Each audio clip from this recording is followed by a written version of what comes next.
So here we have this SYMA mini drone. Now, full disclosure, this was sent to me for free, but the opinions in this video are my own. It comes with this instruction manual, some extra blades and screws, a charging cable, and then this really nice box that doubles as the storage for the drone as well as the controller. Now, before you can use it, you're going to want to charge up your drone and go get 2 AAA batteries. There we go. Now turn the drone on. It's on. Then something that's pretty cool is you get to fold all 4 of these out, and now you're ready to go.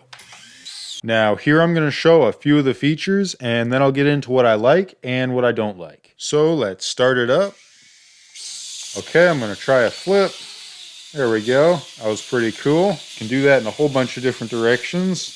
I would definitely recommend flying this outside for your first time because it is a little tricky in smaller spaces. But once you get the hang of it, it flies pretty well. One thing I will note is even after trimming it, it still likes to fly either forward or backwards. Like this here is, I'm not even touching it. You know, there's a couple settings for speed. I can make it go a bit faster. Then it's just super hard to control. Turn that back. See, that's just normal. It's like that. And then something pretty cool is, of course, the automatic land feature.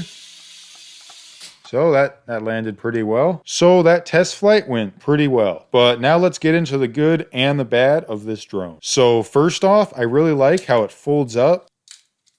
And then it fits into the controller because now they both stay together at all times, which is super handy. It also lasts for almost 15 minutes when I'm flying it, and it charges up pretty fast. Now, the remote lets you correct side-to-side movement, which is pretty nice, but I do wish you could also adjust the forwards and backwards because as you saw, it was flying backwards a bit even when I wasn't touching the control. For its price, it flies pretty well, and I'm sure whoever you get this for is going to have a ton of fun with it. So if you're looking to get this as a gift, it would be great.